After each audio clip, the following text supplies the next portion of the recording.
Hello everyone, तो स्वागत है आप सबका मेरे एक और वीडियो में।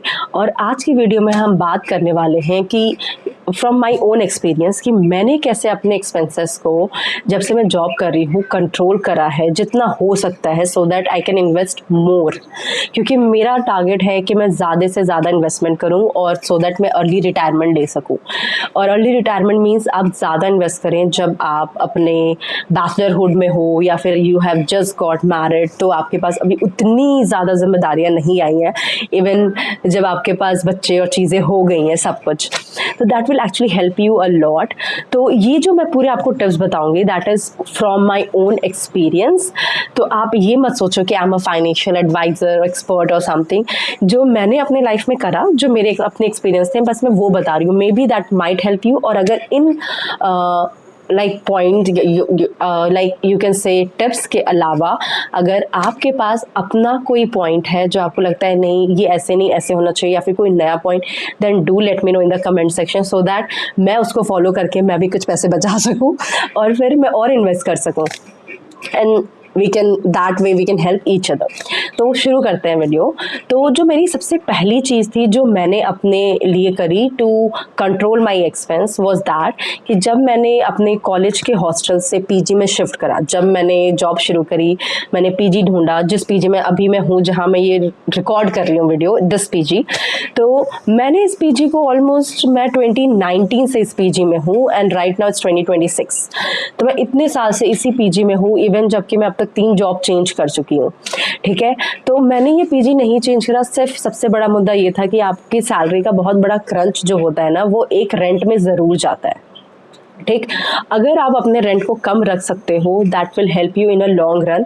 क्योंकि एज अ बैचलर, मैं अभी बैचलर हूँ, अगर आप भी बैचलर वाले अभी फेज़ में हैं और अगर आप एक ऐसी जगह पे रहते हैं जो कि नीट एंड क्लीन है, जहाँ खाना ठीक ठाक मिल जाता है, स्पेशियस है, लोकेलिटी अच्छी है और कम्यूट करना ईजी है क्योंकि आपको कम्यूट करने के लिए ट्रांसपोर्ट बहुत ईजिली मिल जाते हैं, तो आई वुड प्रेफर कि आपको ज़रूरत, आई वुड से कि आप उसमें जितने लंबे समय तक रह सकते हैं आपके लिए अच्छा होगा, क्योंकि आपके ही पैसे बचेंगे और फिर वो पैसे आप अपने बाकी अपने हॉबीज़ में, अपने शौक़ में, अपने इन्वेस्टमेंट में खर्च कर सकते हो।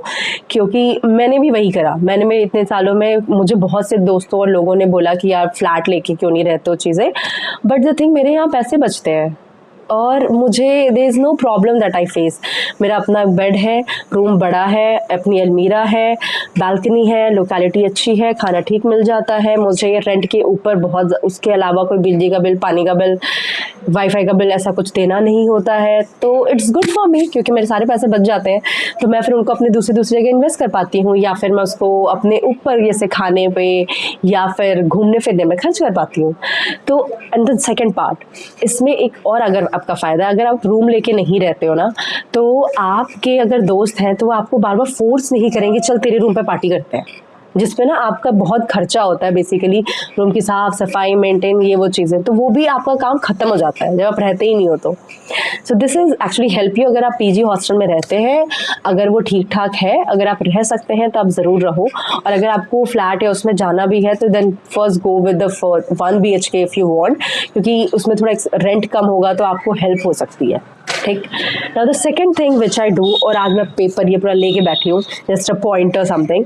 तो सेकेंड थिंग जो मैं करती हूँ, जब भी मेरी सैलरी क्रेडिट होती है मेरे अकाउंट में, मेरे पास क्योंकि 2 सेविंग अकाउंट है, 2 अलग अलग बैंक के, तो मैं अपना जो सैलरी अकाउंट है उससे पैसा उठा के मैं अपने जो दूसरा अकाउंट है जहाँ पे कि मेरी सैलरी अकाउंट नहीं है, वहाँ पे मैं एज ए इन्वेस्टमेंट का पैसा रखती हूँ।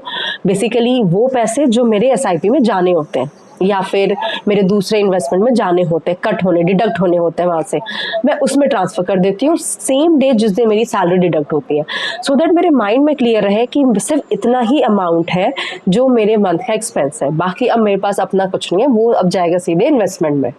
अब अगर आपके पास ऐसा नहीं है 2 सेविंग अकाउंट, ठीक है, तो आप क्या कर सकते हो कि जो भी आपका SIP का डेट है या फिर जो भी आपके इन्वेस्टमेंट का डेट है, जहाँ भी आप इन्वेस्ट कर रहे हो, जिस दिन आपकी सैलरी क्रेडिट होती है उसके नेक्स्ट डे का ही आप डेट रखो कि सो दैट आपको जिस दिन क्रेडिट हुई उसके नेक्स्ट डे वो अमाउंट डेबिट हो जाए, आपके इन्वेस्टिंग में चली जाए, और फिर जो बचा हुआ पैसा हो वो आपको पता हो कि ये मेरे अब बचे हुए पैसे जिससे मुझे पूरा महीना निकालना है। ठीक है, आपकी इन्वेस्टमेंट के पहले जो पैसे हैं वो पहले ही कट होने चाहिए, ना कि वो इन्वेस्टमेंट के पैसे तब कट हों जब आपका पूरा महीने का खर्चा ऐशो आराम निकल चुका। अब जो बचे खुचे चिल्लर है वो इन्वेस्टमेंट नहीं होते, ओके ना वो सेविंग होती है। तो आप अपनी सैलरी का फिक्स अमाउंट पहले ही डिडक्ट करते हैं।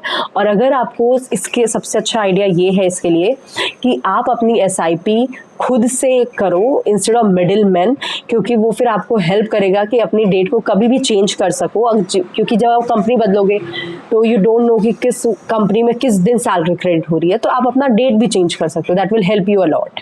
The third thing which will help you to save your money is from my own experience, no matter what, चाहे कुछ भी हो जाए, आप हमेशा अपने माइंड में एक टारगेट रखिए कि आपको अपनी एसआईपी को हर साल 5%, 10% से हमेशा इंक्रीज करना है।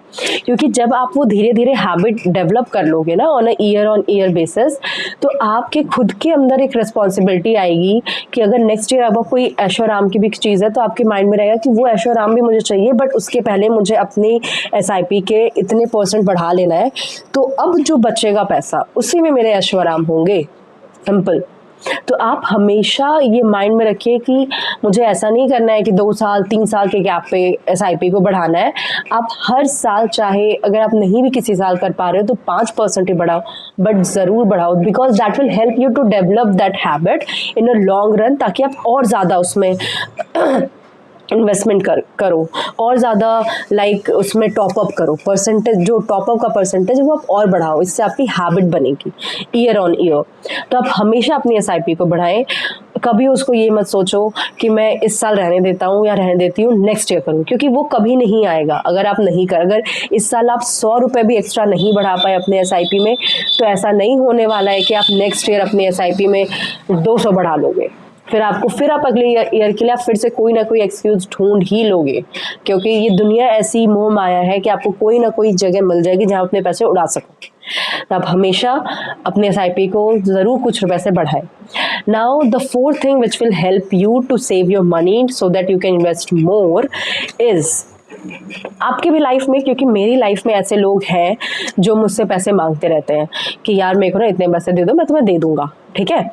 और मैं शुरू में ना नहीं कह पाती थी, क्योंकि मेरे अकाउंट में अगर पैसे हैं तो मुझे तो यार ज़रूरत को है, चलो दे देते हैं, काइंड ऑफ, ठीक। अगर आपकी भी लाइफ में ऐसे लोग हैं जो पैसे मांगते हैं बट वो फिर आपको पैसे रिटर्न भी नहीं करते, जो रिटर्न करते हैं that's a good thing, but जो रिटर्न नहीं करते, या फिर अगर वो रिटर्न करते भी हैं तो वो ऐसे टुकड़ों में करते हैं कि अगर उनका वो देना न देना एक बराबर है। लाइक आपने जब दिया तो पूरा बल्क में दिया उनको, ठीक है। जब उनके साइड से आता है तो 1 2 3 ऐसे करके आता है, जिसका कोई सेंस नहीं बनता। तो बेसिकली ना वो पैसे आपके सही से इन्वेस्ट होते हैं, ना वो आपके सेव हो पाते हैं, ना वो आपके अपने किसी ऐशो आराम में यूज़ हो पाते हैं ढंग से। तो आप कोशिश करिए, जो मैंने अपने अंदर प्रैक्टिस शुरू करी है कुछ टाइम से, कि जब भी कोई आपसे बोले कि भाई या बहन मेरे को ना 1000 रुपये दे दो या मेरे को 500 रुपये दे दो, जब बहुत बेसिक 500 दे दो, तब उसको हमेशा 50% हाफ करके बोलो कि यार देख भाई बहन, मेरे पास ना अभी सिर्फ 250 है, या फिर अगर किसी ने 500 मांगे तो मेरे पास 250 है, अगर किसी ने 1000 मांगे भाई मेरे पास सिर्फ 500 ही है अभी, अगर इतने चल सकते हैं, ज़रूरत है तो मैं दे दूंगा या दे दूंगी, अदरवाइज तो किसी और से देख लो, ठीक है। उससे क्या होगा कि सामने वाले को भी अब आपकी बाउंड्री पता चलेगी कि यार अब मैं इससे मांगता हूँ या मांगती हूँ ना, तो मुझे जितना पहले तुरंत मिल जाता था पूरे थोड़ा बहुत रिक्वेस्ट करके भी, अब तो मुझे नहीं मिलते, अब तो मुझे सिर्फ 50% मिलता है, ठीक। तो उसके अंदर भी अब थोड़ा आएगा कि इससे यार पूरे पैसे तो मिलेंगे नहीं, कहीं और ही पूछ लेता हूँ, ठीक। ये पहली चीज़ होगी कि सामने वाले को भी मांगने में चीज़ होगी, उसको दिक्कत, अब वो पूरी तरीके से हमेशा आपके पास पहली बार में नहीं आएगा। दूसरी चीज़, जब आप धीरे धीरे शुरू करोगे ना कि उसका जो भी अमाउंट सामने वाले ने बोला उसका सिर्फ 50%, तो आप धीरे धीरे आपके अंदर स्ट्रेंथ आएगी ना कहने की, क्योंकि आप शुरू में आप शायद ना कह पाओ, क्योंकि मैं भी नहीं कह पाती हूँ, नहीं है मेरे पास, नहीं हो सकता है। तो आप शुरू करो 50% से, जब आप धीरे धीरे शुरू करोगे 50% से ना, आपको खुद स्ट्रेंथ मिलती जाएगी ना कहने की कि मेरे पास नहीं है पैसे, बिल्कुल नहीं है। क्योंकि ऐसे लोग कभी आपको आपके पैसे नहीं रिटर्न करते हैं। तो इट्स गुड कि आप उनको ना बोलें, क्योंकि वो असल में ज़रूरतमंद नहीं है। ज़रूरतमंद को देना is a good thing, but वो ज़रूरतमंद नहीं है जब वो आपको पैसे ही आपके वापस नहीं करते। तो जस्ट लर्न टू से कि धीरे धीरे आप उनको 50% या ऐसे करो। अगर so this is all what I have learn from my own experience. अगर I hope it will help you, even a single thing that will really make me happy. If it help you then do let me know in the comment section. तब तक के लिए like and subscribe. Bye bye.